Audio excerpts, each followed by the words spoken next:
vous ne serez de véritables croyants que lorsque vous m'aimerez plus, que vos parents, que vos enfants et que l'humanité tout entière. Il y a même dans le hadith avec l'imam Omar ibn Khattab radiyallahu anhu, où le Nabi sallallahu alayhi wa sallam lui dit dans le sens, tu dois m'aimer plus que toi-même, par celui qui détient l'âme de Mohammed dans sa main, une main qui correspond à la perfection d'Allah Azza wa Jal, bien évidemment. Par celui qui détient l'âme de Mohammed dans sa main, une main qui correspond à la perfection d'Allah Azza wa Jal, bien évidemment.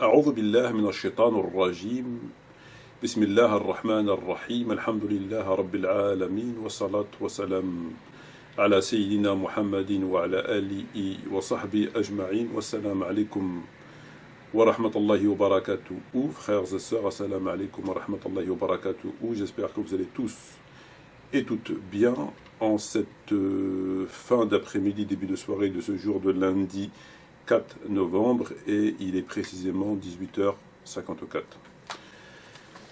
Bonsoir à toutes les personnes n'étant pas de confession musulmane qui écoutent cette présente vidéo.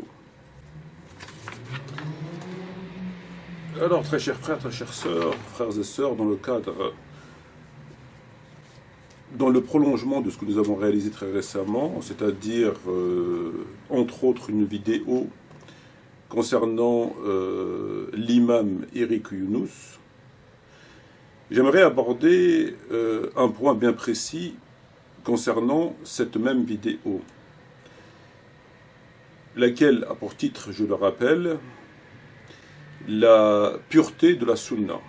Donc l'imam Eric Younous a réalisé et diffusé une vidéo en date du 21 octobre de cette même année, laquelle a pour titre pureté de la sunna, qui dure 28 minutes et 43 secondes pour être tout à fait précis. Alors quant à moi, j'ai intitulé, comme l'introduction de celle-ci l'indique, on reconnaît bien là les méthodes de la secte des intrigues et des combines douteuses. Alors la secte des intrigues et des combines douteuses, même si je trouve le mot quelque peu excessif, lorsqu'on parle de secte, il me semblerait quand même qu'il y ait un élément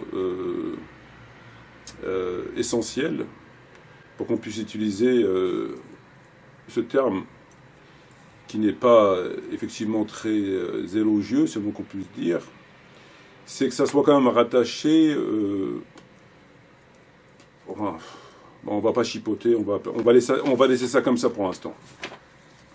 Alors, qu'est-ce que j'entends par la secte des combines douteuses, des méthodes, des intrigues et des combines douteuses? Il s'agit d'un, ce que j'appelle, comment on pourrait dire simple et court en même temps. Il s'agit d'un courant de pensée, lequel fait malheureusement autorité, entre guillemets, entre autres au Maghreb, mais aussi essentiellement en France,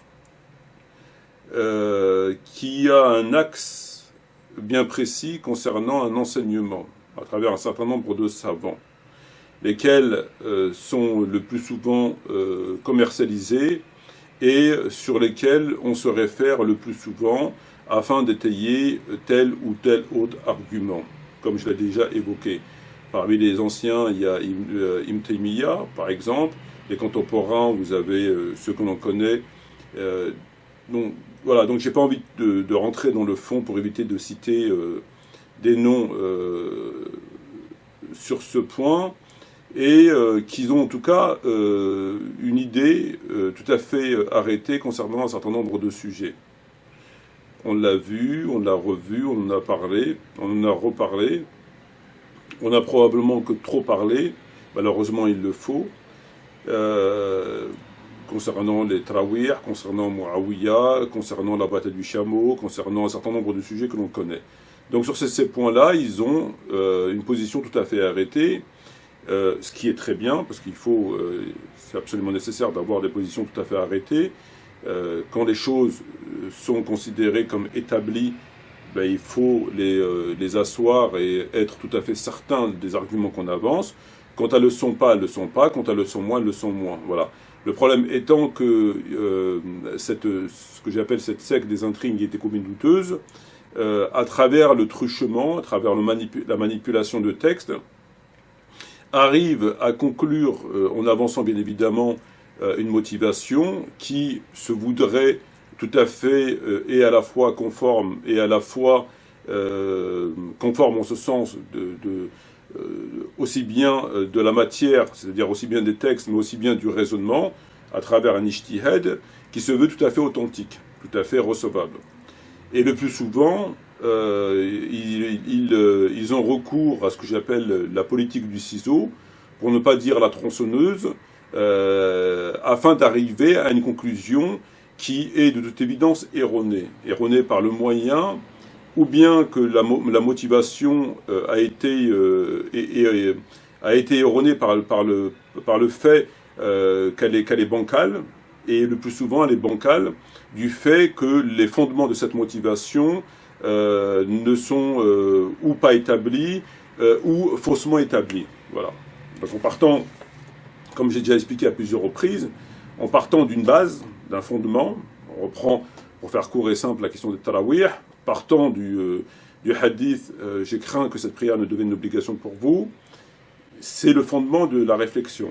C'est à partir de ce hadith, entre autres Ibn Taymiyyah et de tant d'autres, c'est à partir de ce fondement, de cette preuve, qui font un ijtihad.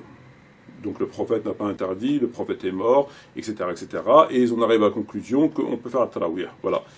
Occultant bien évidemment, et comme on l'a répété, le hadith évidemment qui est amputé, comme j'ai déjà expliqué, et tous les éléments que nous avons apportés. Voilà. Et donc ils le font très souvent. En tout cas, ils le font, pour ainsi dire, tout le temps, quand c'est des sujets qui ne vont pas dans le sens de leur doctrine. La question de la bataille du chameau, la question de Muawiyah, la bataille de Siffin, etc., etc., etc. Donc ils cachent des textes, ils amputent des textes, ils font dire aux textes ce qu'ils ne disent pas, etc., etc. Et là, à travers cette démonstration que j'ai envie de vous faire, donc ce sont des éléments que j'ai extraits de cette vidéo, laquelle, à mon avis, mérite un commentaire quant à d'autres propos que l'imam Eric Yunus a tenus. Parce que dans cette vidéo, il tient des propos tout à fait...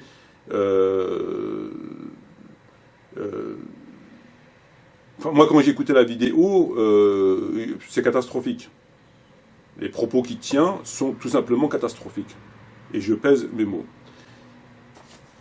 Et on s'aperçoit que dans le déballage, dans les explications qu'il nous a données concernant les compagnons et le sujet à proprement parler, donc la pureté de la sunna, on s'aperçoit qu'il y a au moins 2 passages dans cette vidéo qui l'ont échappé, et il a utilisé ce qu'il sait faire de mieux, c'est-à-dire la manipulation, pour éviter que le texte en question aille à l'encontre de sa doctrine. Alors, sa doctrine, moi je me pose des questions. Lorsque je parle de la doctrine de Eric Yunus, j'avais cru comprendre, parce que dans ce cirque je ne m'y retrouvais absolument plus, j'avais cru comprendre qu'il était entre guillemets salafi, entre guillemets, je dis bien. En tout cas, il en a, c'est comme Canada Dry, il en a les apparences, il en a l'accoutrement, il en a les propos, mais il y a un certain nombre de choses qui me font dire que, bon, peut-être que pas. Moi, ça m'importe peu qu'il fasse partie de ceci ou cela, ça me fait ni chaud ni froid, c'est pas du tout, ça m'intéresse pas. Et je mets pas d'étiquette. Et donc, il y a... en fait, on sait plus qui ils sont. On a l'impression qu'ils se déguisent. Parce que l'accoutrement qu'ils portent, et moi j'appelle ça un accoutrement, c'est un accoutrement, c'est des habits de scène. Ce qu'ils portent, ce sont des habits de scène. Voilà, c'est un accoutrement. Et donc l'accoutrement qu'ils portent, est censé être porté par les gens de cette tendance. D'autres tendances, dont entre autres ceux qui font aussi relativement, non pas autorité, mais qui sont bien implantés, les frères musulmans, n'ont pas cet accoutrement, le plus souvent. Mais on ne sait plus qui ils sont.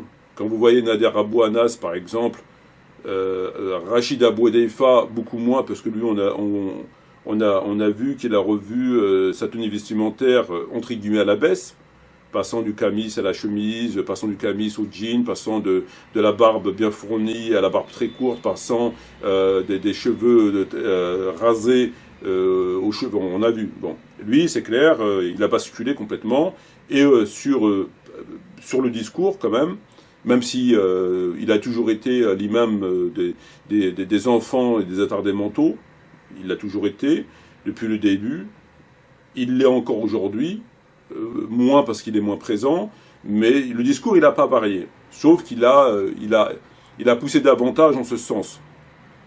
Après ses problèmes médiatiques, et après qu'il ait eu son diplôme en référent en laïcité. Et donc là, il était complètement, après, il a abandonné l'accoutrement, salafi, les propos salafi, la musique, tout ça, il a abandonné. Il s'est dit malékite. Et donc, après, il parlait de la crème, la crème à bronzer, comment pêcher du poisson, voilà, bon. Alors que l'autre, là, Nader Abou Anas, il a toujours, lui, il est aussi malékite. Pauvre l'imam Malik, rahimahullah, parce que lorsqu'on sait que ces gens se revendiquent malékites, et aussi le Maghreb se revendique malékite, ils en font des choses sur le dos de l'imam Malik, quand même. C'est le moins qu'on puisse dire. Ils en font beaucoup, parce que si le Maghreb, aujourd'hui, ce qui s'y trouve, ils suivent le rite malékite. Alors, j'aimerais savoir, moi, comment suivre le rite malékite, si des gens on ne suit pas le rite islamique. C'est quand même une acrobatie assez spectaculaire, c'est le moins qu'on puisse dire. Mais, encore une fois, dans le monde dans lequel on vit, c'est comme cette fameuse... Rien n'est étonnant. Et donc, lui, Nader Abou Anas, il a l'accoutrement, lui. Lui, il a gardé la tenue vestimentaire de scène, voyez-vous, l'accoutrement de scène, et il l'a gardé. Bon, pourquoi l'autre il l'enlève, pourquoi l'autre il la garde? Bon. Alors, Eric Yunus, lui, on se demande. Je me demande dans la mesure où j'aurais cru comprendre en tout cas qu'il était de la tendance salafi, sauf que il considère que Tariq Ramadan c'est son frère. Maintenant, il faut croire que les salafis ont des frères francs-maçons. Salafis, entre guillemets, avec des grosses guillemets. Salafis ont des frères francs-maçons. Que les salafis ont des frères de chez l'OIF, vers lesquels ils renvoient.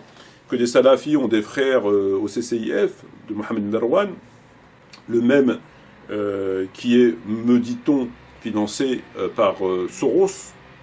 Le même qui, ça on ne me le dit pas, je l'ai vu, proposer un dîner charmant, un dîner ou un repas ou un petit déjeuner, appelez ça ou un casse-croûte, appelez ça comme vous voulez, avec Tariq Ramadan, aux sœurs, en tout cas à celles qui le voulaient bien.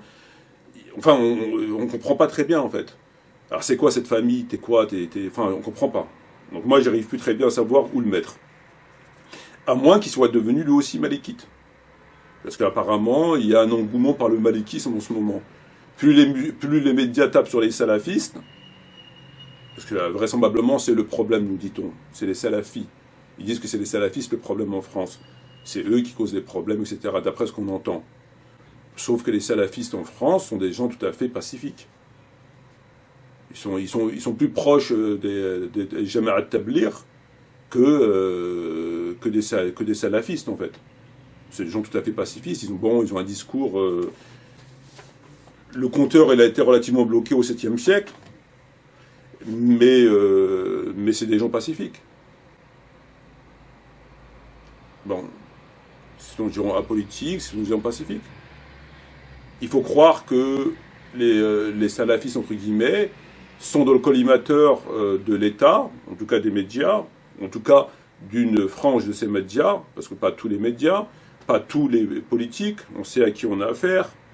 À mon avis, enfin je dis ça comme ça, c'est peut-être parce qu'ils sont quelque part un espèce de problème par rapport à ce qu'ils font dans l'éducation nationale. puisque à l'école, ils veulent que les petits garçons tiennent les mains des filles, et vous connaissez ce fameux discours que l'on entend pour ainsi dire tous les jours, et que les salafistes, eux, sont très à cheval sur ce genre de sujet, plus que les frères musulmans et plus que les musulmans ordinaires, on va dire ça comme ça. Et donc ils apportent à leurs enfants une éducation qui est quand même beaucoup plus proche de l'islam, de l'éthique islamique, il faut quand même le reconnaître, en tout cas par rapport à ces points, donc par rapport au comportement des enfants, comment éduquer les enfants, donc ils sont très quand même à cheval sur l'éducation des enfants. Ils ne laissent pas leurs enfants comme ça. Et donc probablement que ça dérange, je ne sais pas comment il s'appelle le ministre ou la ministre, en tout cas ceux qui s'occupent de foutre le bordel en France, la laïcité et dans les écoles, ça les dérange. Ça les dérange peut-être, donc c'est pour ça qu'ils veulent, non pas les éradiquer, mais en tout cas faire en sorte que leur pouvoir de nuisance soit relativement réduit, pour qu'ils puissent, eux, éduquer leurs enfants à leur façon. Mais bon, mais comme il y a un engouement pour le malékisme, comme on l'a vu, Rachid, Nader, il se peut que Eric Yunus soit malékite, finalement. C'est pas impossible, parce que bon, il est apolitique, il l'est, ça on le sait, mais c'est pas tout à fait impossible. Aujourd'hui malékite, demain autre chose, après demain autre chose, ça va et ça vient. Bref, alors deux passages sont visés dans cette vidéo, deux passages qui sont visés dans la mesure où je considère que il est pris la main dans le sac de pommes de terre, sac poubelle, il est pris la main dans le sac, il est... j'ai constaté qu'à ces deux moments précis, il a utilisé le ciseau. À ces deux moments précis, il a utilisé le ciseau. Donc il a fait exactement ce que font cette tendance, cette obédience des intrigues et des combines douteuses, c'est-à-dire il a utilisé le moyen du ciseau pour faire en sorte que le hadith, validé préalablement comme authentique par lui, ne dise pas ce qu'il dit, dans la mesure où ce qu'il dit, ce hadith, va à l'encontre de sa croyance, obédience, tendance, école, appelez ça comme vous voulez. Donc il était obligé d'utiliser le tournevis. Alors, nous allons sans plus tarder écouter le premier extrait. On va essayer de faire les choses dans l'ordre, qui se situe dans cette vidéo, donc qui apporte, je le rappelle, la pureté de la sunna, qui se situe au moment 2 minutes 48 à 3,43. Donc entre le moment 2 minutes 48 et 3,43, écoutons l'imam Eric Yunus.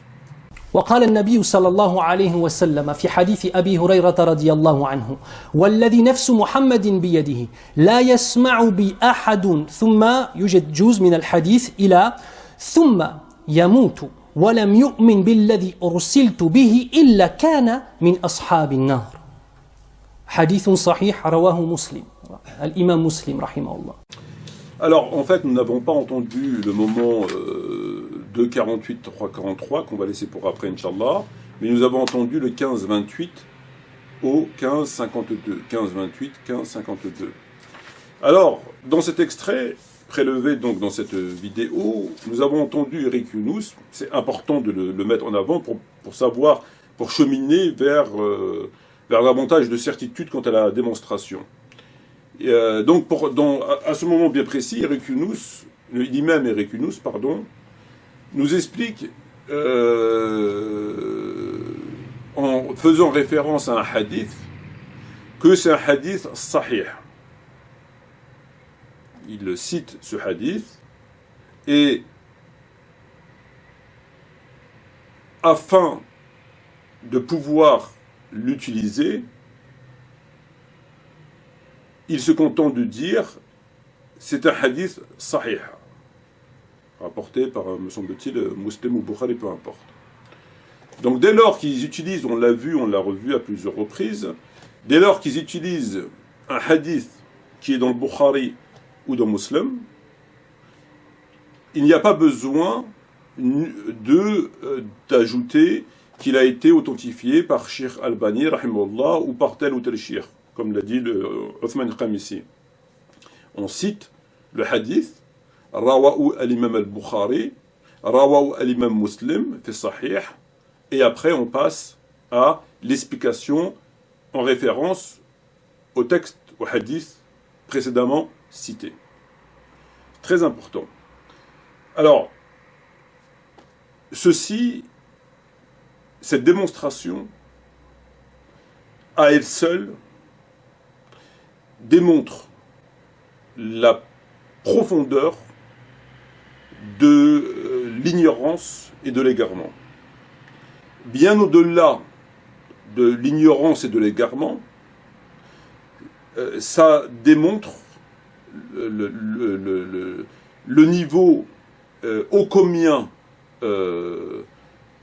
stupide de ceux qui utilisent ces deux supports de cette manière. En ce sens où on prend un hadith dans le Bukhari ou dans le Muslim, rapporté par l'imam al-Bukhari, fi Sahih, rapporté par Muslim, fi Sahih. Le prophète Mohammed alayhi salatu wa salam a dit, et on cite le propos, de ce propos-là, on va vers la motivation et vers la conclusion. Ceux qui font cela ne font que de démontrer leur niveau d'ignorance et de dangerosité. Parce que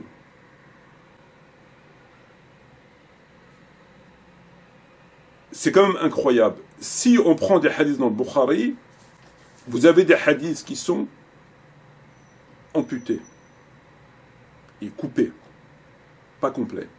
Vous avez des hadiths qui sont évidemment faux. Vous avez des hadiths qui se contredisent. Dans le même document, je ne parle pas de ça en comparant avec Muslim, ou Bukhari contredit Muslim, ou Muslim contredit Bukhari. Bukhari lui-même, vous avez des amputés, vous avez des hadiths qui sont faux, et vous avez des hadiths qui se contredisent. C'est le cas aussi de Muslim. Et entre eux, ensuite, ils se contredisent sur pas mal de hadiths. Dès lors que vous prenez un hadith dans Bukhari Muslim et que vous le citez comme preuve d'argumentation, comme on le ferait pour le Coran, en disant que Allah Azza wa Jal dit dans telle sourate et dans telle ayah, il dit telle et telle chose, et dès lors qu'il le dit, c'est donc forcément vrai, et que c'est tellement vrai qu'il n'y a pas de contradiction, il n'y a pas d'amputation, il n'y a rien, même si on doit y avoir une réserve, que cette ayah n'a pas été ou abrogée, ou qu'elle n'est pas complémentaire d'autres ayahs qui viendraient lui donner davantage d'orientation. On le prend en considération, ça, dans le Coran, obligatoirement, pour pouvoir être parfaitement certain d'où on met les pieds. Eux, ils font la même chose avec Bukhari Muslim. Il a sorti ce hadith, rapporté par Muslim, me semble-t-il, ou Bukhari, Sahih Muslim, voilà, je l'ai devant moi. Donc, hadith rapporté Sahih Muslim, et immédiatement, dès qu'il a dit Sahih Muslim, c'est authentique. Il n'y a pas lieu de se demander, oui, mais est-ce qu'il est sahih, il n'est pas da'if, est-ce que Cheikh Antel. Non, non. Il dit, après, il peut argumenter. C'est une catastrophe. Dès lors que vous voyez ça, méfiez-vous de la personne qui vous parle, en termes de science. Parce que ce qui vous dit, le hadith, il faut se demander est-ce qu'il est vrai. Parce que tout n'est pas vrai dans le Bukhari. Bien au contraire. Il faut se demander s'il n'est pas contredit. Je vous prends un exemple qui est simple, parce que ce n'est pas le but de la vidéo. Un exemple qui est simple. Dans le Bukhari, vous avez deux textes, on en a déjà parlé plusieurs fois, qui parlent de la question de la fidya pendant le Ramadan. Selon Ibn Abbas, radiallahu anhu, celui-ci, il dit, elle n'a pas été abrogée. Donc, je vous dis ça encore de mémoire. Et selon Ibn Omar, radiallahu anhu, celui-ci dit, elle a été abrogée. La fidya, concernant le verset 185, semble-t-il, de Surat al-Baqarah, lorsque Allah Azza wa Jal évoque la question de la fidya, pour ceux qui ne peuvent pas, donc qui doivent donner une fidya, Ibn Abbas dit elle n'est pas abrogée. Elle concerne les personnes âgées, hommes et femmes, qui ne peuvent pas, donc elle n'est pas abrogée. Ibn Omar dit elle est abrogée. Mansukha. Très bien. Si moi demain je fais un discours et que je prends Bukhari et que je dis voilà il faut donner tel fidya machin etc. Donc Allah en parle dans le Coran. Ibn Abbas il a dit que ça n'était pas abrogé donc j'argumente avec ça. Je vais convaincre les gens. C'est dans le Coran. Ibn Abbas il n'a pas dit que c'était abrogé. Il dit qu'il n'a pas été abrogé donc je vais convaincre les gens. Qui va s'interposer en me disant oui mais j'ai des preuves le Coran et Ibn Abbas. Or je peux faire la même chose dans l'autre sens, en faisant un discours en disant qu'Ibn Omar il a dit que c'était abrogé. Comment tu sais? Quel est ton dalil? Rawa l'imam al-Bukhari, fi Sahih. Comment on fait? Qui a raison entre les deux? Ibn Abbas ou Ibn Omar, radiyallahu anhuma? Un il dit elle est abrogée, l'autre il dit elle n'est pas abrogée. Donc, juste ce point-là, pour ne pas citer Umirta an nuqatil an-nas, حتى يقولوا لا إله إلا الله وأن محمد رسول الله يقيم الصلاة ويؤتوا الزكاة رواه الإمام البخاري أمرت أن نقتل الناس حتى يقولوا لا إله إلا الله وأن محمد رسول الله يقيم الصلاة ويؤتوا الزكاة Bukhari أمرت أن نقتل الناس حتى يقولوا لا إله إلا الله وأن محمد رسول الله. À partir de là, leurs biens et leurs vies sont sacrés. L'autre il dit non, hadith ordonne de combattre les gens, etc., jusqu'à ce qu'ils fassent la prière, donne la zakat, et à partir de là, leurs biens et leurs vies sont sacrés. Donc, dans un hadith, vous avez 3 conditions. Jusqu'à ce qu'ils fassent la prière, il y a tout la zakat, etc. Vous avez 3 conditions. L'autre, il n'y a qu'une seule condition. La condition, c'est tauba. À partir de là, asamu malahum dama. C'est les deux dans Bukhari. Les deux ne peuvent pas être authentiques. Est-ce que le prophète a reçu l'ordre de combattre les gens comme ça ou comme ça? Donc, il est évident qu'il faille investiguer, voir le Coran. Donc, ça conforte le hadith avec les 3 conditions. Donc, l'autre, il faut l'écarter. Pourquoi il était arrivé comme ça? C'est pas important. On sait qu'il est faux. Faux par l'altération, faux par ce que vous voulez. Faux parce que la question, elle n'est pas importante. On sait qu'on ne peut pas l'appliquer. Donc si moi je fais un discours avec ce hadith, je dis Rawa l'imam al-Bukhari. أمرت أن نقتل الناس حتى يقولوا لا إله إلا الله وأن محمد رسول الله. فقط. Il n'y a pas de prière, il n'y a pas de zakat. Ça prouve bien qu'on ne peut pas faire comme ça. Par ailleurs, les gens qui disent que l'islam est défensive, que l'islam ne s'est jamais propagé par l'épée, que c'est défensif, que le prophète n'a fait que des batailles défensives, il faudrait qu'il nous explique ce hadith, conformément au Coran. On m'a ordonné de combattre les gens. Comment on peut ordonner au prophète de combattre les gens? C'est Allah, Azawajal. Comment on peut ordonner au prophète de combattre les gens si c'est défensif? Parce que là, c'est lui qui va combattre les gens. On m'a ordonné de combattre les gens. C'est à moi d'aller vers les gens pour les combattre. Jusqu'à quand? Salat ou zakat. Donc ça prouve bien que c'est offensif. Sinon, ça n'a pas de sens. On m'a ordonné de combattre les gens, mais c'est défensif. C'est défensif, il ne faut pas aller combattre les gens. Juste ce hadith, il met un terme. Alors mensonge, considérant que l'islam c'est défensif et ce fameux discours. Passons. Revenons à la question de ce fameux hadith de la fidya. Donc, dans les deux, on a mansukha, laysa mansukha. Qui a raison? Ibn Abbas, Ibn Omar. On va vous polluer le cerveau, on va vous dire, ouais, mais irtilaf baynahum. Baynahuma. Ils te disent qu'il y a une divergence entre eux. Je veux bien entendre qu'il y a divergence. Mais nous, ce qui nous intéresse, c'est pas de savoir s'ils ont divergé ou pas. C'est de savoir quel est le bon. Puisque ce document n'est censé comporter que des authentiques. Authentiques au sens de l'exploitation. C'est pas authentique par la chaîne de transmission qui va vous pondre un hadith qui est faux. Ça n'a pas de sens. Si la chaîne est authentique, le hadith est authentique. Si tous les gens dans la chaîne, dans l'isnad, sont considérés comme fiables, qui ont une bonne mémoire et blablabla, ça peut donner qu'un hadith authentique. Ou alors il y a un problème dans la chaîne. Ça veut dire qu'elle ne répond pas aux exigences prétendument avancées par les spécialistes en la matière. Donc, chaîne authentique, les meilleurs Bukhari Muslim donnent hadith authentique. Hadith authentique, comme ils le disent, tu prends et t'appliques. C'est ce qu'il a fait. Or, divergence ou pas, c'est pas notre problème. Nous, on nous dit que dans ce recueil, il n'y a que des authentiques. Tu prends et t'appliques. C'est pas vrai. Ou alors, il faut nous expliquer. Donc, nous, la question de la divergence, c'est pas notre problème. Nous, on constate simplement que un est contredit l'autre, et que un est forcément faux, puisque c'est abrogé ou ça ne l'est pas. Mais bien plus grave que cela, c'est qu'en vérité, on vous a trompé. C'est qu'ils n'ont jamais divergé, ces gens-là. Ni Abbas, ni Ibn Omar. Pourquoi? Est-ce que la divergence est acceptée dans ce cadre-là?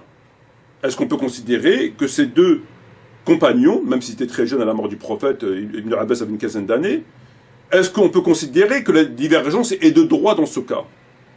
Nullement. Pourquoi? Parce que ces gens ont jeûné avec le prophète. Ibn Abbas et Ibn Omar. Écartons le prophète, on va dire qu'ils avaient que 15 ans. On va commencer par Abu Bakr, radiallahu anhu. Samou ma'a Abu Bakr. Samou ma'a Omar ibn Khattab, radiallahu anhu. Samou ma'a Uthman ibn Affan, radiallahu anhu. Samou ma'a Ali ibn Abi Talib, radiallahu anhu. Et donc, ils ont jeûné avec 4 califes. Omar, Abu Bakr, Omar, Uthman ibn Affan et Ali, radiallahu anhum. À partir du moment où ils ont jeûné avec eux, c'est-à-dire pendant Abu Bakr 2 ans et demi, Omar 10 ans, 12 ans, 12 et 10, 22, 22, 24, 25, on va dire 30 ans. Ils ont jeûné pendant 30 ans avec eux. Et ils ne savent toujours pas si c'était abrogé ou pas. Là, on prend clairement les gens pour des cons. Ils ont jeûné avec eux, mais ils ne savent pas si c'était abrogé ou pas. Ah mais à l'époque de Omar, ils faisaient comment? À l'époque d'Abu Bakr, ils faisaient comment? À l'époque de Uthman ibn Affan, ils faisaient comment? À l'époque de Ali, ils faisaient comment? Ben, ils doivent le savoir, ils ont jeûné avec eux. Donc ils doivent le savoir. Comment ça se fait qu'ils ne le savent pas? Il y a un problème. C'est comme si je vous disais, dans la ayah qui dit Wa atimus siyam illa al-lil. Wa atimus siyam illa al-lil. Jeûner jusqu'à la nuit. Et que je vous ramène 2 textes de Ibn Abbas et d'Ibn Omar, et que Ibn Abbas il dit non, c'est pas la nuit, c'est au coucher du soleil. Ibn Abbas et Omar, peu importe, il dit c'est la nuit. On va dire irtilaf. Yajouz, irtilaf, la yajouz. Bah parce que pourquoi la yajouz? Parce qu'ils ont jeûné eux à l'époque du prophète. Ils savaient à quel moment ils rompaient le jeûne. Ils ont jeûné avec Abu Bakr, Omar, Uthman, Ali. Donc ils savaient forcément quand ils rompaient le jeûne quand même. D'où viendrait la divergence? D'où vient la divergence dans ces cas-là? Donc ça, c'est des textes qu'ils ont mis dans le livre pour vous polluer, pour embrouiller, parce que la divergence n'est pas acceptable dans ce cadre-là. En aucun cas. Donc le problème de Bukhari et Muslim, il est bien au-delà de la question des faux et des contradictions. On se demande pourquoi on a mis ces textes dans ce livre-là alors que la divergence n'est pas de droit, puisqu'elle est impossible, pour les raisons que j'ai évoquées. À moins que quelqu'un puisse nous expliquer que non, ils ne savaient pas, même s'ils ont jeûné pendant 30 ans. Ah, ils jeûnent pendant 30 ans, mais ils ne savent pas si c'est abrogé ou pas. Donc, lorsque vous écoutez l'imam Eric Younous, pour revenir au sujet, vous dire le plus simplement du monde, Rawahu l'imam Muslim fi Sahih, et donc il argumente, ça c'est une catastrophe. Ça veut dire que c'est du n'importe quoi, c'est une catastrophe. Quelqu'un qui a un minimum de science, il est obligé, avant de dire Bukhari, ou Muslim, ou Ahmed, ou Abi Daoud, ou Nisa'i, ou d'autres, de vérifier que le hadith dans le même Bukhari, il soit déjà pas amputé, il soit vrai, etc. Il y a une vérification à faire. Le Bukhari, c'est pas le Coran. Bukhari, c'est pas le Coran. Et pour eux, Bukhari, c'est comme le Coran. C'est une révélation. Ça a l'autorité d'une révélation. Ça n'a pas l'autorité de gens qui ont rapporté des hadiths 200 ans après, avec toute la problématique des menteurs et la mémoire. Non, ça a la même valeur qu'une révélation. C'est dans Bukhari, c'est comme si c'était révélé par Jibril alayhi salam. Comme une ayah. La ayah, elle, c'est le Coran. Il n'y a pas de discussion, il n'y a pas de chaîne de transmission. Elle est révélée au prophète, point à la ligne. Il n'y a pas d'intermédiaire, il n'y a pas le temps n'a pas d'effet. Ils ont écrit, il y a des problèmes par rapport à la grammaire, etc. Oui, mais ça a été écrit, acté, ça s'arrête là. Personne ne peut intervenir. Eux, ils ont mis au même niveau. C'est ce qu'on appelle vraisemblablement des hadithistes. Est-ce qu'aller étudier à Médine suffit pour être un savant? Vraisemblablement, non. Vraisemblablement, non. À Médine, on ne greffe pas des cerveaux. On ne greffe pas la raison. On les endoctrine. pendant 3 ou 4 ans, comme des poulets, hein, et puis quand ils sont bien gonflés, on les lâche dans la nature pour raconter ce genre de conneries. Donc ça, c'est très, très important. Maintenant, on va écouter le second extrait, Inch'Allah. Ce qui signifie, par celui qui détient l'âme de Mohammed dans sa main, une main qui correspond à la perfection d'Allah Azza wa Jal, bien évidemment. Alors, dans ce second extrait, qui est à 15,52 à 16 minutes, 15,52, 16 minutes, nous avons entendu l'imam Eric Younous nous tenir les propos suivants, très intéressants. En parlant d'un hadith que le prophète Mohammed a dit, par celui qui a mon âme entre ses mains. Par celui qui a mon âme entre ses mains. Eric Younous réagit immédiatement par rapport au hadith, craignant de tomber dans l'anthropomorphisme. Il dit, je cite Eric Younous, l'imam Eric Younous, ouverture de guillemets, main d'Allah qui correspond à la perfection d'Allah, bien évidemment. Donc quand le prophète Mohammed il dit dans une dua, par celui qui a mon âme entre ses mains, donc Allah, Eric fait le sharh de ce hadith et vous dit, la main d'Allah correspond à la perfection d'Allah, bien évidemment. En ce sens où il ne faut pas y voir une main. Parce qu'il a peur d'être considéré comme quelqu'un qui fait de l'anthropomorphisme. Très bien. Alors, déjà, l'explication de ce hadith, celui qui a mon âme entre ses mains, la question des mains, elle ne rentre pas dans le champ d'explication du hadith, normalement. La question des mains, par celui qui a mon âme entre ses mains, ici, si on fait le sharh de ce hadith, la question des mains elle n'est pas, entre guillemets, dans la prévention. Pourquoi elle n'est pas dans la prévention?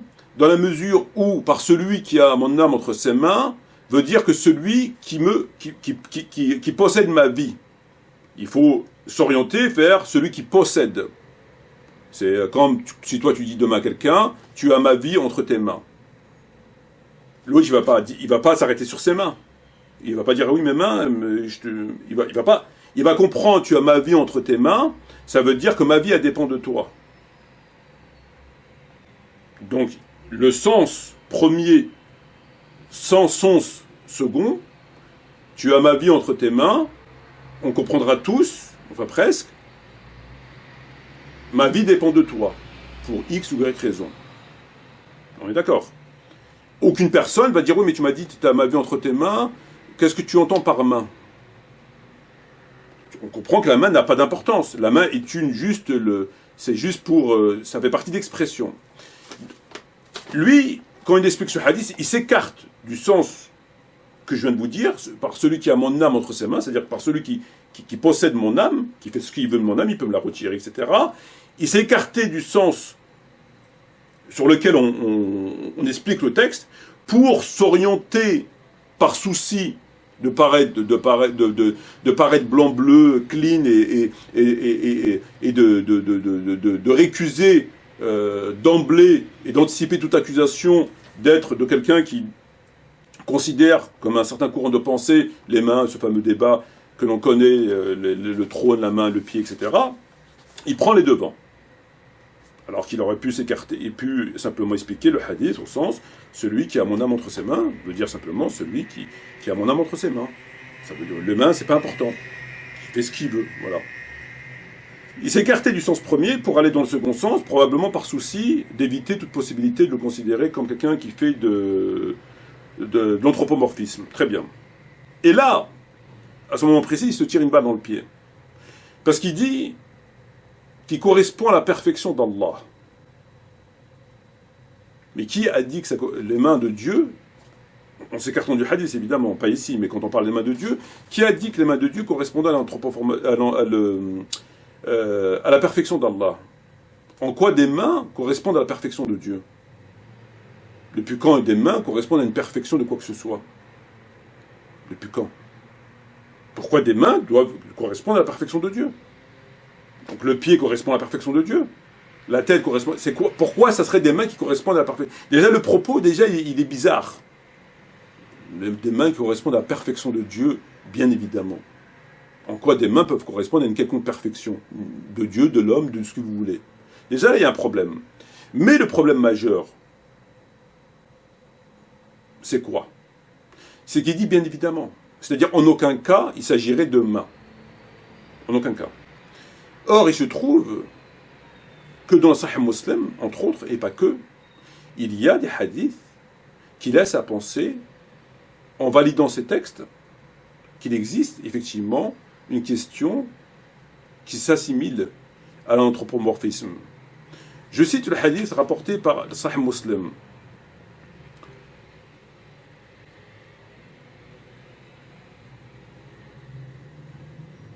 Le messager d'Allah alayhi salatu wassalam, a dit, dans un hadith rapporté par Ibn Hatim, le prophète Mohammed alayhi salatu wassalam, a dit, c'est l'un de vous bat son frère, qu'il évite le visage, car Allah a créé Adam à son image.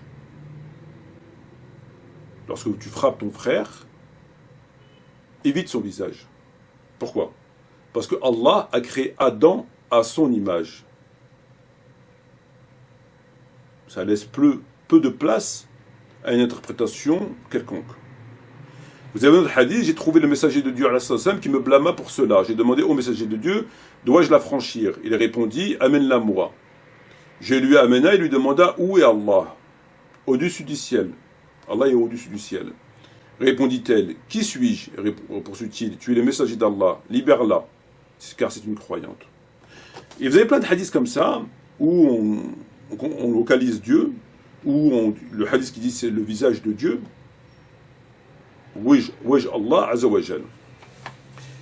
Inna Allah khalaqa Adam ala suratihi. Et toute la question de suratihi, le pronom, renvoie à qui? Le sens premier, il a créé Adam, car Allah a créé Adam à son image. Son image renvoie à qui? Suratihi renvoie à qui? Suratihi, c'est là où les savants, pour éviter d'être accusé de faire ce que lui il s'est prémuni de faire, je vous ai pris 3 vidéos, une de Cheikh Fawzan, rahimahullah, une de Cheikh Albani, une de Cheikh Uthaymin. Nous allons écouter la première de Cheikh Albani. Écoutons le Cheikh Albani. خلق آدم على صورته طوله 60 ذراعا. هذا نص صريح في أن الضمير يرجع إلى آدم عليه السلام. Ici, le Cheikh Albani dit quoi? Il dit, suratihi, le pronom damir, il renvoie à quoi? Il renvoie au visage de Dieu. Non, pardon. Le Cheikh Albani dit, le pronom damir renvoie au visage d'Adam. Donc quand le prophète aurait dit Inna Allah khalaqa Adam ala suratihi, suratihi renvoie à qui? Dieu a créé Adam à son image. Ben ça renvoie à Adam. C'est ce qu'il dit Cheikh Albani. Donc, on va reformuler selon l'explication d'Albani. Lorsque vous frappez ton frère, évite le visage, car Allah a créé Adam à l'image d'Adam. Selon Albani. Parce que le pronom renvoie à Adam, pas à Allah. Surati renvoie à Adam, d'après Albani. Donc, évite de frapper ton frère sur son visage, car Allah a créé Adam à l'image d'Adam. À l'époque, j'avais expliqué que c'était du charabia. Ça veut strictement rien dire. Adam a créé Adam à l'image d'Adam, Allah a créé Adam à l'image d'Adam, ça veut rien dire. Écoutons à présent le Cheikh Fawzan. هذا يسأل عن صحة حديث إن الله خلق آدم على صورته. الحديث صحيح على صورته، يعني على صورة الرحمن، يعني فيه رواية على صورة الرحمن، بمعنى أن له سمعا وبصرا وله وجه وله أن له سمع وبصر وله وجه وله صفات، ولكن ليست الصفات مثل الصفات، وإن اشتركت في المعنى لكن لا تشترك في الحقيقة. نعم. Le Cheikh Fawzan lui dit non. Suratihi renvoie à Allah. Dieu a créé Adam à son image, à l'image de Dieu. Mais il te dit que dans les sens, les yeux, entendre. Il parle des sens, en fait. Voir. Pardon, pas les yeux. Voir. Entendre. Donc, il te dit, il contredit Albani. Il te dit, le pronom ne renvoie pas à Adam, mais renvoie à Allah. Cependant, c'est pas le visage, mais c'est les sens. Déjà, ils sont pas d'accord. Écoutons maintenant Cheikh Uthaymin. شغب الناس في حديث أن الله خلق آدم على صورته وضجوا وارتفعت أصواتهم وكثرت مناقشاتهم. كيف خلق آدم على صورته؟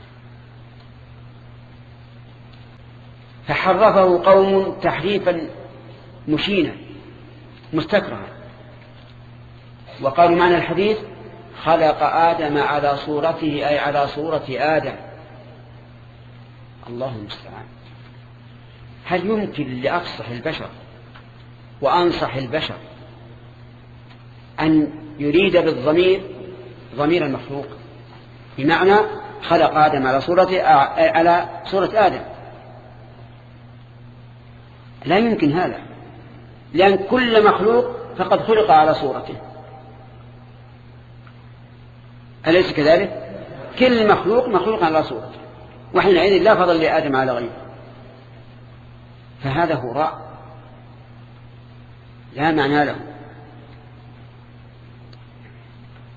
أتدرون لما قالوا هذا؟ التأويل المستكره المشين. قالوا لأنك لو قلت إنها صورة الرب عز وجل لمثلت الله في خلقه. Alors lui, c'est très clair. Lui, il te dit que ça renvoie aussi à Allah, et il va jusqu'à considérer que ceux qui disent que ça renvoie à Adam, il te dit la ma'na là-haut. Ce propos n'a pas de sens. Il n'a pas de sens. Il qualifie de honteux ce genre de propos. Il vous dit dans cette vidéo que ceux qui disent ça, ils ont fait de la falsification, ils ont altéré, ils ont fait, ils disent des propos insensés qui n'ont aucun sens. Donc il vient carrément contredire de façon virulente Albani. Parce que c'est Albani qui disait ça. C'est Albani. Ça veut dire quoi en d'autres termes? Tout ça pour vous dire quoi? Pour vous dire que la question des mains ou du visage, qui sont dans ces hadiths, elle est ouverte en se référant à ces hadiths. Il est là le problème. Et lorsque l'imam Eric Yunus vous dit que les mains correspondent à la perfection d'Allah, qui lui a dit ça? On ne sait pas. On ne sait pas. Ils ne sont pas d'accord entre eux sur le visage, ils sont d'accord entre eux sur... Ça va dans tous les sens. Donc on ne sait pas. Donc, et bien évidemment, à qui renvoie bien évidemment? Ça renvoie juste à l'imam Eric Yunus. Puisqu'ils ne savent pas. Un, il te dit, ça renvoie au visage d'Adam. L'autre, il te dit, ce sont les sens. Uthaymin, il te dit, celui qui dit que ça renvoie, etc. Et si vous tapez dans la liste des prédicateurs arabophones et que vous regardez chaque prédicateur, vous verrez, il vous donne plein d'explications. Il vous donne plein d'explications. Or, l'explication des sens, à mon sens, elle n'est pas crédible. L'explication d'Albani, elle est catastrophique. Allah a créé Adam à l'image d'Adam. Et comme il a dit Uthaymin dans son extrait, il a dit, mais toute chose est créée à son image. Évidemment, un cheval est créé à l'image d'un cheval. Donc toute chose est d'emblée créée à son image. Il n'y a pas besoin de dire... Enfin, c'est vraiment des propos catastrophiques. Évidemment, un homme ne peut pas être créé à l'image d'un chien. Adam a été créé à l'image d'Adam. C'est lui, Adam. Comment tu veux qu'il soit créé? Ça n'a aucun sens.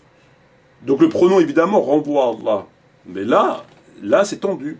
Parce que s'ils vous disent qu'il a un visage, même si certains l'ont dit, ils ont été même au-delà de ça, ça cause ce fameux débat que l'on connaît.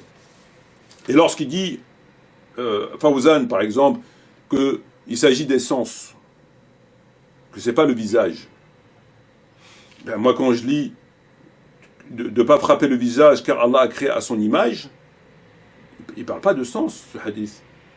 Il parle de fait de marquer le visage. Si tu frappes le visage, tu vas le marquer. Or, le prophète il te dit, entre parenthèses, ne frappe pas ton frère sur le visage, parce que si tu le frappes sur le visage, ça va lui laisser des marques. Et Allah a créé l'homme à son image. L'homme ou Adam. Dans la Bible, l'homme. Ici, Adam, alayhi salam.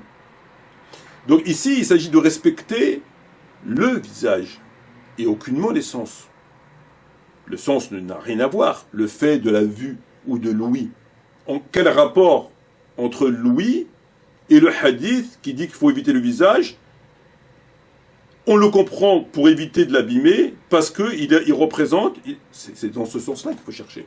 Selon ce hadith, encore une fois, s'il est validé par eux. Et comme Eric Yunus le sait, donc il prend les devants pour vous dire oui mais ça c'est la perfection. Bien évidemment. Ah bien évidemment, pour toi.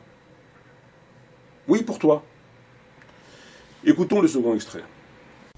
فقال النبي صلى الله عليه وسلم لا يؤمن أحدكم حتى أكون أحب إليه من والده وولده والناس أجمعين. Ce qui signifie, vous ne serez de véritables croyants que lorsque vous m'aimerez plus, que vos parents, que vos enfants et que l'humanité tout entière. Comment allons-nous faire justement pour pouvoir arriver à ces degrés si élevés de la foi? Parce que c'est un degré qui est très élevé, on ne va pas se mentir. Il y a même dans le hadith avec l'imam Omar ibn Khattab radiyallahu anhu, où le Nabi sallallahu alayhi wa sallam lui dit dans le sens, tu dois m'aimer plus que toi-même. هذه الدرجات هي درجات الصالحين وأولياء الله. Ça c'est les degrés des pieux et des rapprochés d'Allah subhanahu wa ta'ala. Première des choses, une chose très simple, mes frères et sœurs. Lire la sunna du prophète, sallallahu alayhi wa sallam. Alors cet extrait qui se situe à 2,48 et 3,43 est tout à fait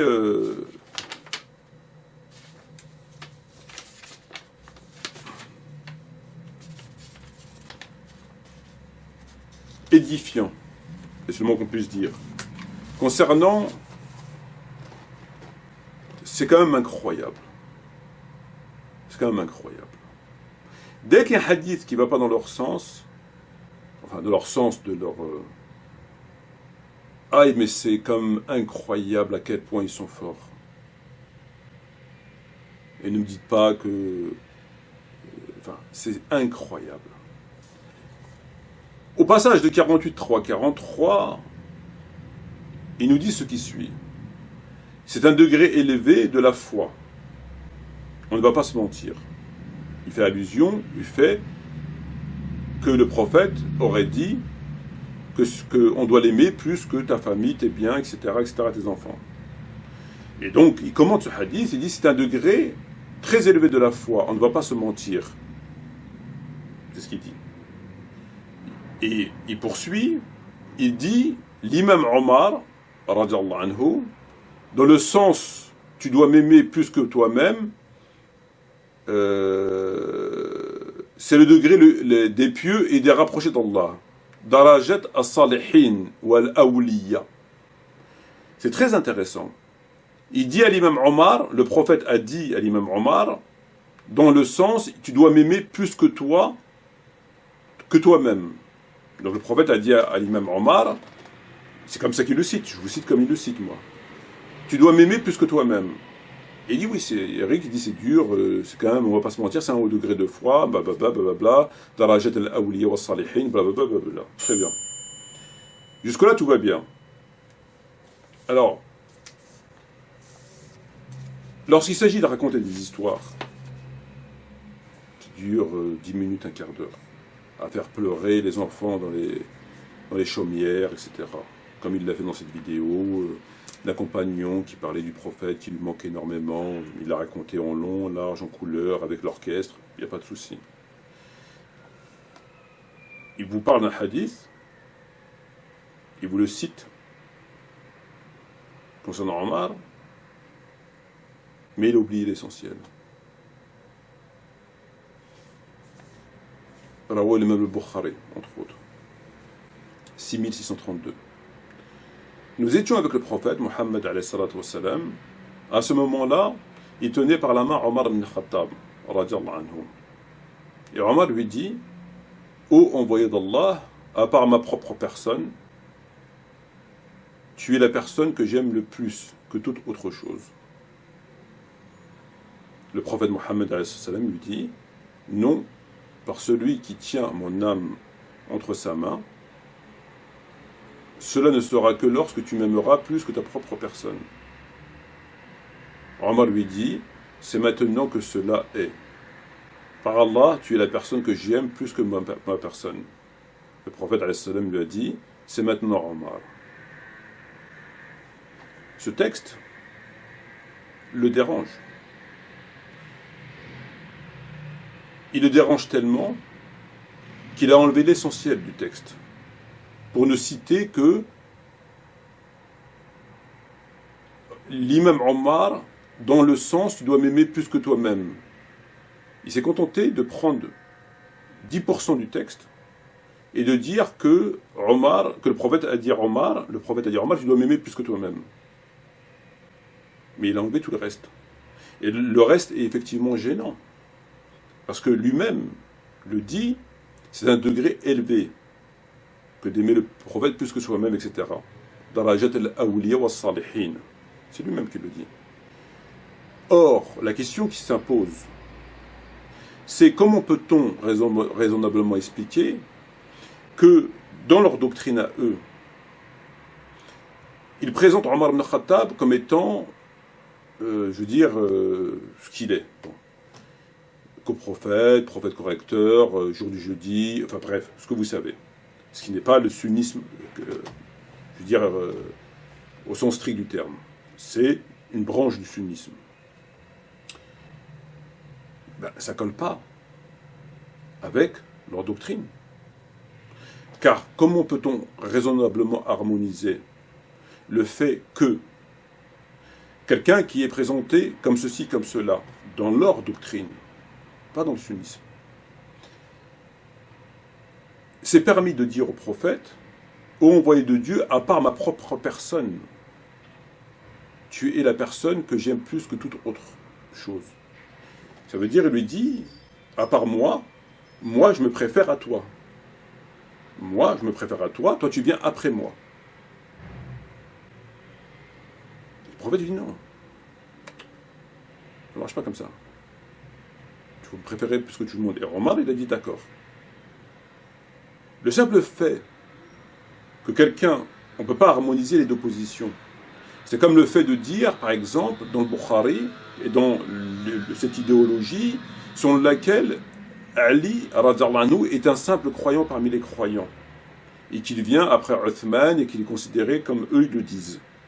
4e calife, après Uthman, un simple croyant, comme on veut, etc. Est-ce qu'on peut harmoniser ces propos avec le propos Rawa l'imam al-Bukhari, Sahih, tu es pour moi ce qu'était Aaron pour Moïse. Ça ne colle pas. Quelqu'un qui était pour Aaron ce qui était pour Moïse ne peut pas être considéré comme un simple croyant. Et dans les deux, dans le Bukhari, vous avez les deux. D'un côté, on considérait, après Uthman, Abu Bakr, Omar et Uthman, et après, on ne faisait pas de distinction entre eux. Et il existe pas mal de textes comme ça dans le Bukhari, où on voit que, dans le meilleur des cas, il arrive 4e, dans le pire, il est un simple croyant parmi les croyants. Très bien. Mais dans ces cas-là, comment peut-on raisonnablement expliquer que dans ce même Bukhari, le prophète lui a dit « Tu es pour moi ce que était Aaron pour Moïse ». Et Aaron n'est pas un simple croyant. C'était un coprophète. C'était un prophète. Jusqu'à preuve du contraire, en tout cas. Ça ne colle pas. Ici, c'est la même chose, mais dans l'autre sens. Moi, personnellement, que Dieu m'en préserve, je ne pourrais pas dire au prophète, pourtant je ne l'ai jamais vu, mais l'idée dans ma tête, elle ne viendrait pas lui dire que je te préfère après moi. Je ne pourrais pas lui dire ça. Moi, rien que cette idée ne me flaire même pas l'esprit. Que je m'aime moi plus que le prophète Mohammed, elle ne me flaire même pas l'esprit. Alors que je ne l'ai jamais vu, jamais entendu, voilà. Et que ça ne me flaire même pas l'esprit. Comment peut-on expliquer que quelqu'un qui est présenté de cette manière, comme eux ils le présentent, puisse dire au prophète, ô envoyé de Dieu, à part ma propre personne, tu es la personne que j'aime le plus sur toute autre chose. Mais après moi. D'abord, je m'aime moi, après toi. Ça cause problème. Ça cause problème pour eux. Parce qu'ils valident tout. Parce qu'ils valident tout. Moi, ça ne me cause pas de problème. Et comme ça lui causait problème, parce que ça ne colle pas avec son discours sur la sunna, il vous parle des compagnons dans la vidéo, ça ne colle pas. Je veux dire, c'est évident que ça fait tâche. Et comme, à mon sens, ça ne l'arrangeait pas de citer le texte conformément pour l'autre hadith, il l'a cité. Quand il rapporte le hadith de Muslim, il le cite bien. Quand il raconte des histoires, il les cite bien. Mais celui-là, pourquoi qu'il l'a cassé comme ça, il l'a fracassé? Pourquoi il cite juste un truc comme ça, rapidement, qui lui est venu en tête? Ben parce que, évidemment, n'importe quelle personne dit comment? Ça cause problème. Donc, à mon sens, il l'a cité comme ça. Pour éviter que ce propos se retourne contre lui. N'importe quelle personne sensée, il dit, attends, quand même, ça fait une demi-heure que je vous en parle de la sunna des compagnons, quand même, je me préfère mieux que toi, je me préfère au prophète, tu es la personne que j'aime le plus après moi, excuse-moi, mais en plus tu dis que c'est Darajat al-Awliya wa Salihin, donc il n'était pas encore arrivé à Daraja al-Awliya wa Salihin. Ah, c'est pas normal, ça pose interrogation. Donc, il a, à ce moment-là, Omar ibn Khattab n'avait pas atteint, selon eux, le degré que eux disent, et ça lui a probablement causé problème, donc il a préféré le citer comme ça, ni vu ni connu. Il a enlevé l'essentiel. Alors quand on cite un hadith, on le cite correctement quand même. Quand même. C'est la moindre des choses.